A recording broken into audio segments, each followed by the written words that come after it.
आज मेरा सौभाग्य है कि परमवीर अलगट टेक्का जी के इस जमीन पर उनकी धरा पर प्रत्यक्ष रूप से पार्टी के विधानसभा स्तरीय सम्मेलन में आने का मौका मिला है।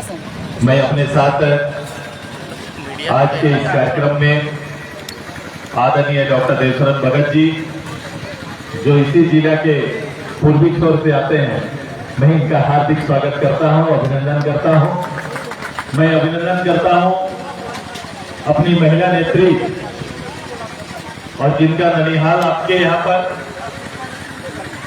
और हमारे आंदोलनकारी नेता लोहरदगा के पूर्व विधायक कमल किशोर भगत जी की धर्मपत्नी नीरू शांति हुजूर जी का हार्दिक स्वागत है, अभिनंदन है। मैं अभिनंदन करता हूं मेरे अपने नौजवान साथी इस जिले के, जिसने इस कार्यक्रम के लिए अपना पूरा एड़ी चोटी लगा दिया। मेरे पास नौजवान साथी हमारे हुजूर के लिए हम लोग हार्दिक स्वागत करते हैं, अभिनंदन करते हैं। इनको इस बात की कठिनाई हो रही थी कि दादा मुझे जितना बोलना चाहिए मैं बोल नहीं पाया। आप इनका हौसला बढ़ाने के लिए एक बार जोरदार ताली बजा दो इसके लिए। मैं अपने बीच हमारे इस जिले के केंद्रीय पदाधिकारी गोपीनाथ जी का हार्दिक स्वागत करते हैं, अभिनंदन करते हैं। आदरणीय साहू जी एक केंद्रीय सदस्य, उनका हार्दिक स्वागत, अभिनंदन। मेरी महिला नेत्री का हार्दिक स्वागत, अभिनंदन। यहाँ बैठे जिनके आज अभी आपने सुना जिलाध्यक्ष रहे हैं और कई बड़े पदों में रहे हैं इस क्षेत्र के, मिराज भाई का हार्दिक स्वागत है, अभिनंदन है। एमआई के जिलाध्यक्ष जी का हार्दिक स्वागत है, अभिनंदन है। उप प्रमुख साहब का हार्दिक स्वागत, अभिनंदन। मैं कुछ नाम नहीं ले पा रहा हूँ, मेरे अपने भी हैं, लेकिन एक बार मंच में बैठे सबको जोरदार ताली बजा दीजिए।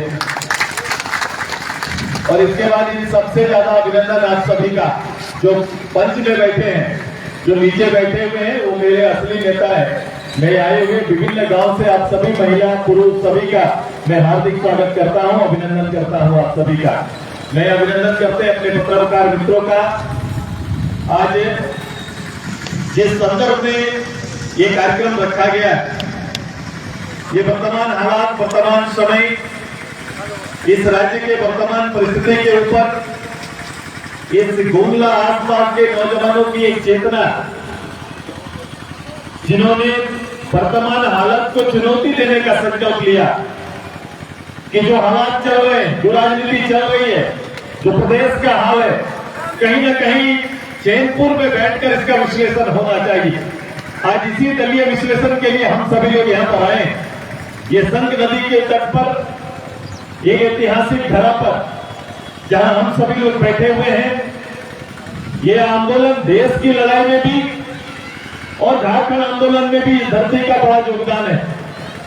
अगर रांची आसपास में और झारखंड स्टूडेंट्स यूनियन के नाम पर अगर संगठन हॉस्टल से कॉलेज से निकला, तो उस कॉलेज में पढ़ने और पढ़ने वाला वो छात्र आजसू का लीडर बन के निकला।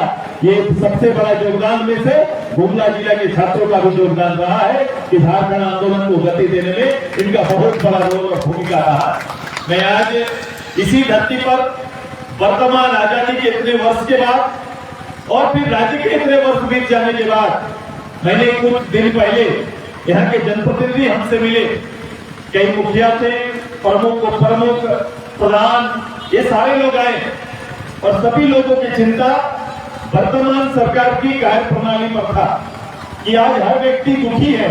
वो केवल दुखी है सिस्टम से, उसको बहुत बड़ा सुख की अभिलाषा के साथ नहीं, लेकिन उनकी इच्छा है कि गांव में, घर में, कस्बों में जो दायित्व हमें मिला है, जो जिम्मेदारी हमारा है, और एक राज्य के नाते जो इस राज्य को तरक्की के पथ पर जाना है, कहीं न कहीं उसमें फर्क पड़ रहा है, हमारी गति पे फर्क पड़ा है, शिथिलता है, जब गैर जवाबदेह राजनीति बोध कराता है और उसका शासन का आईना कहीं कहीं पंचायत सचिवालय से लेकर प्रखंड और थाने में आपको दिखाई देता है।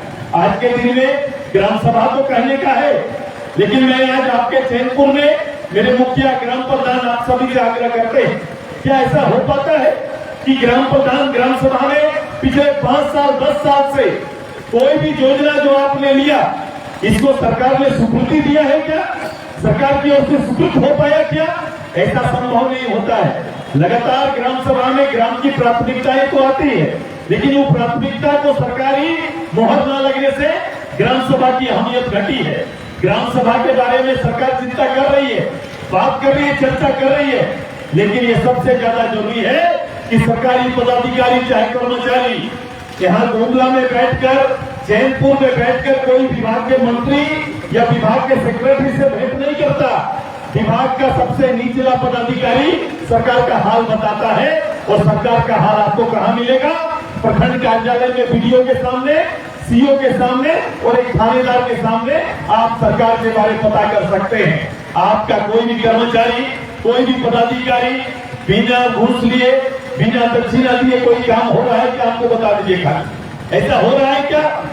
आवास, प्रधानमंत्री आवास, राशन, पेंशन, जो जनता के लिए लोग जन कल्याणकारी योजनाएं चल रही है, इस योजनाओं के ऊपर रकम रखा जाता है कि ग्राम सभा से जो योग्यताएं रहते हैं, जिनका घर बनना चाहिए, जिनका आवास आना चाहिए, उनका आवास नहीं बनता है और उनका आवास बन जाता है जिनके हाथ में पैसा है और जो कर्मचारियों के लिए पैसा दे सकते हैं, उनका नाम जुड़ जाता है, असली लोगों का नाम नहीं जुड़ता।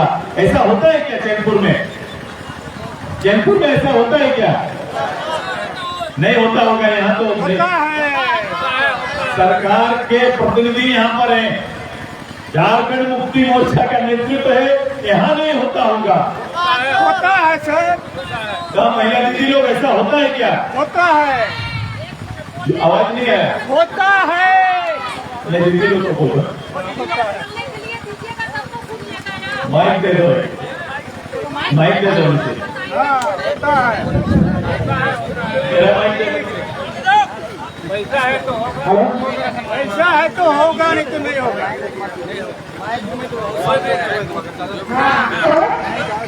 जितना भी लाइफ का हमारे जनता महिलाओं का कहा है, चाहे तो पुरुष है, आज कोई भी अधिकारी आए हैं इसलिए आए हैं।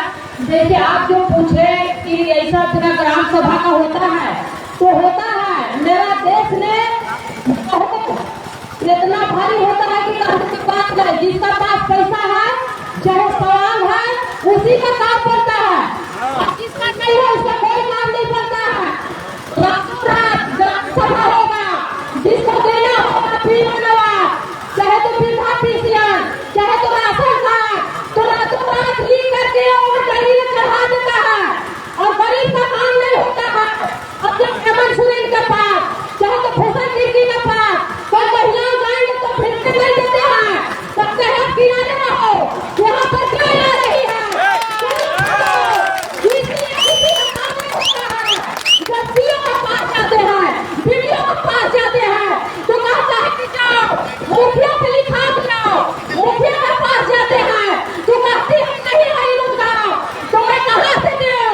जाओ देखो, गरीब का किसी का नहीं है कोई आवाज, न गरीब का है पशु आवाज, न गरीब का है कोई काम। आप खुद जाकर जल्दी में देखिए, आप सर्वे कीजिए, जहाँ से देखिए कौन ऐसा है पक्का का था, कौन गरीब का है, सबको आंसू बहा कर आप लोग चल रहे हैं। आप लोग काम चाहिए ना कहीं रोड है, न कहीं नाला है, स्कूल बच्चे के लिए चलने के लिए साइकिल से जगह नहीं है, इधर नहीं चलते हैं। बहुत गरीब भी हमारा देश है।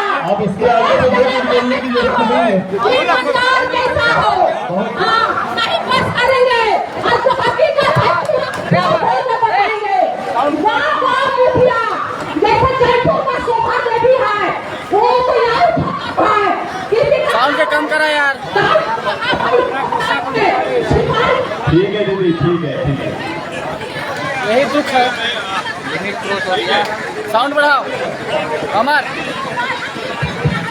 हेलो, अच्छा उनका विचार के लिए जोरदार ताली बजाओ। एक होता है जनरल लीडरशिप, आता है एक कॉमन लीडरशिप है। एक साधारण नेतृत्व नीचे से वो सारा बात बोल गया जो शायद आप सभी लोग यहाँ का हालत बता गए कि क्या हालत में पूछना चाहता था, शायद सबकी बात वो बोल दी। उस दीदी को बहुत बहुत बधाई, बहुत बहुत आभार उनको। क्योंकि वेदना को प्रकट करना सबके बस की बात नहीं है। ये बातों को भी कभी कभी हम लोग रख नहीं पाते हैं, इतने साधारण इतने सीधे हमारा व्यवहार रहता है। दुख में भी है तो पीड़ा को रखने का लगता है कि कृपा कर दीजिए, दे दीजिएगा तो ठीक ही होगा, उपकार हो जाएगा। हम अपना पक्ष भी, अपना अधिकार भी सही रूप से रखते नहीं है, क्योंकि मेरी सरलता इतनी अच्छी है। यहाँ के लोग साधारण रूप से जीने के आदी हैं और लंबे समय से, मैं कह रहा था जिस क्षेत्र में मैं आया हूँ, हर तीसरा घर का व्यक्ति, तीसरा घर की बेटी या पुरुष या बेटा कहीं न कहीं बाहर नौकरी पेट के लिए काम करने के लिए गया है। ऐसा है क्या? ऐसा है ना?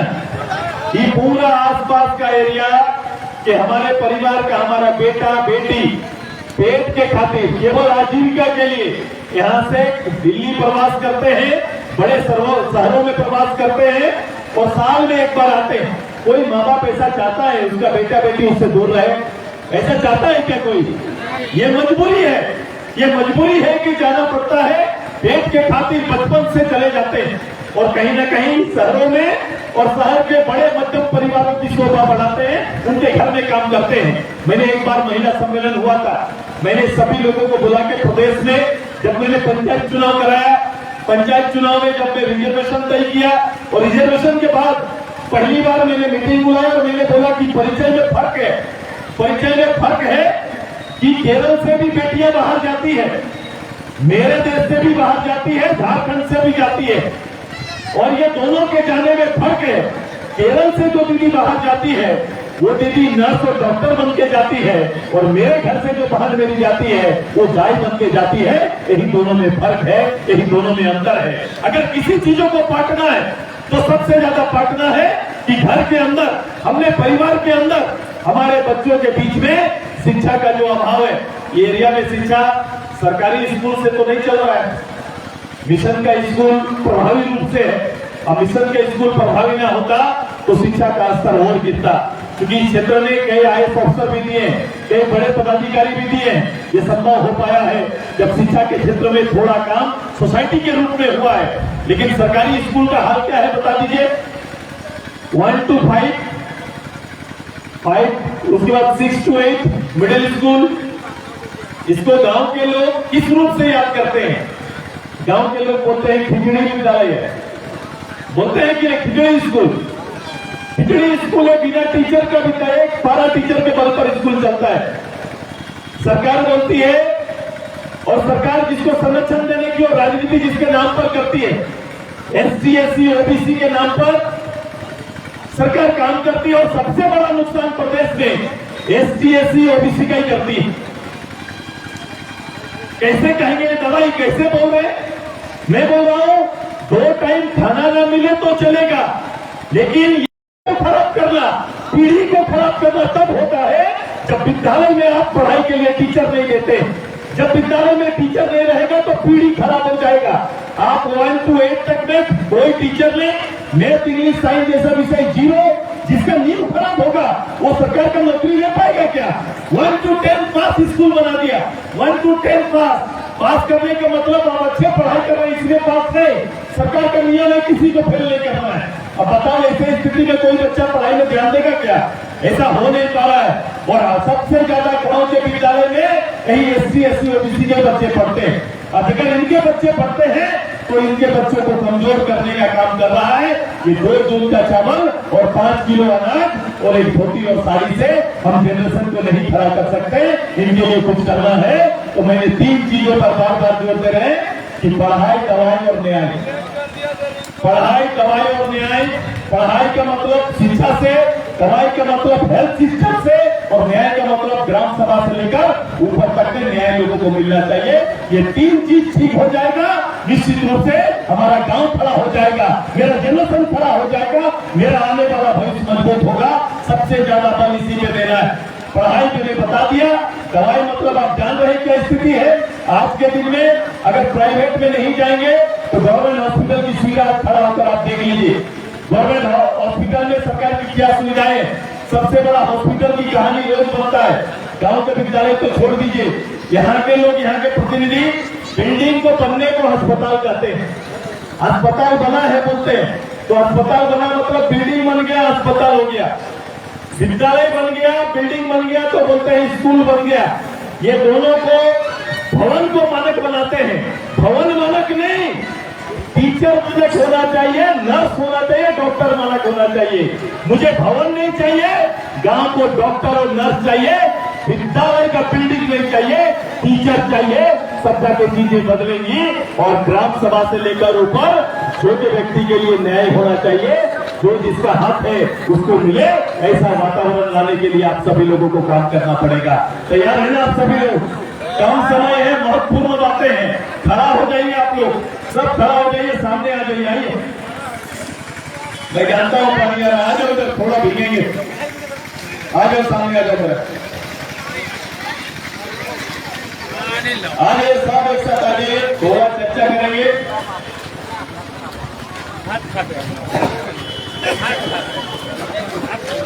आ जाओ, फटाफट आ जाओ। इतना तैयारी आप लोग इतना दिन किए हैं।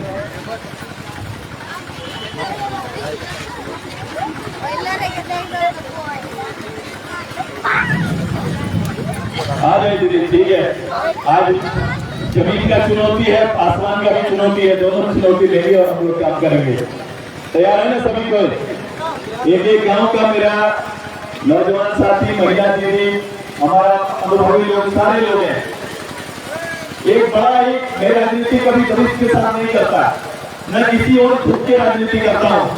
मैंने तो पहले भी कहा था कि मैंने एक ही सीखा है, मैंने सीखा है कि इस युग में, कलयुग में अगर भगवान का अल्लाह ईश्वर कहीं देखना है तो गरीब लोगों में देखो। गरीब की मूर्ति बना हुआ है और उस मूर्ति को देखकर अगर सेवा करेंगे तो वही कल्याण का काम है। और ईश्वर ने अगर ताकत दिया है, क्षमता दिया है, तो दिन रात उसके लिए मेहनत करना चाहिए, उसके लिए काम करना चाहिए।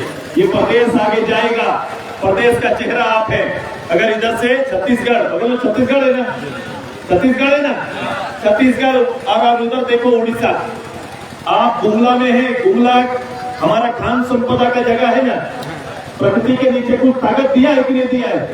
क्या है हमारे यहाँ? क्या है हमारे यहाँ ताकत? क्या है? बॉक्साइट है हमारे यहाँ, बॉक्साइट हमारे यहाँ। आप देखो, रांची राजधानी से यहाँ 2 से 3 घंटे का सफर है, इतने है ना, 2 से 2.5 घंटा, 2.5 घंटा का सफर है। वैसे अगर हम उधर धनबाद चले जाएं तो धनबाद भी 3-1 घंटा का है। रामगढ़ जाएंगे तो 40-45 मिनट, बोकारो जाएंगे तो 2 घंटा, इतने ना है।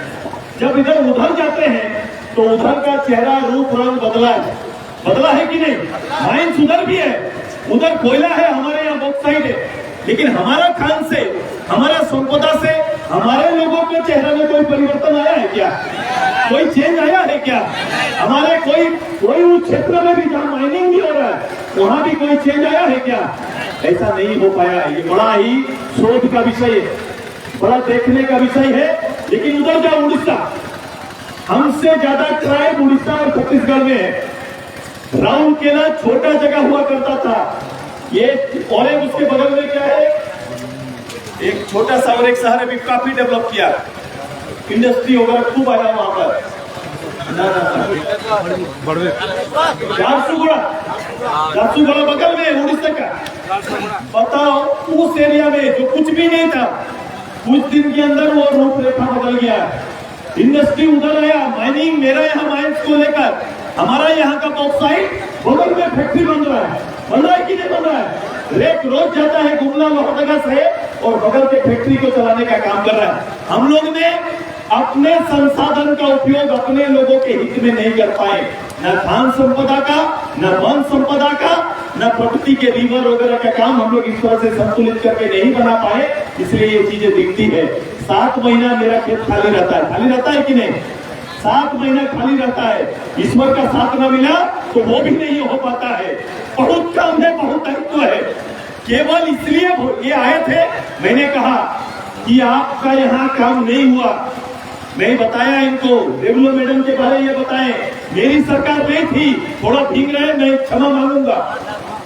मेरी सरकार नहीं थी, मैं दिल्ली गया, जयराम रमेश जी मंत्री थे, व्यास जी मंत्री थे, मैंने बोला राज्य का प्रतिनिधि हूँ, राज्य के हित में मांगना मेरा धर्म है, मैं जाऊंगा और मांग के लाऊंगा। और तब जाके प्रधानमंत्री सड़क योजना की रोड यहाँ पर बन पाया।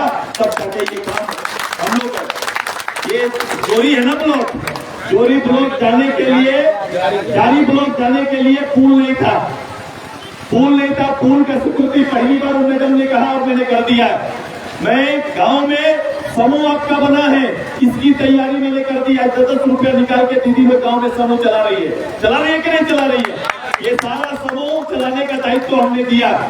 चीजें बदल सकती है। मैंने कहा खेती जो कर रहे हैं, जो राजनीति कर रहे हैं, वो अगर समाज का खेती करेंगे तो समाज का खेती होगा, जाति का खेती करेंगे तो जाति का खेती होगा, विकास का खेती करना चाहेंगे तो विकास का भी खेती होगा। ये तय आपको करना पड़ेगा कि खेती किसका करना चाहते हैं।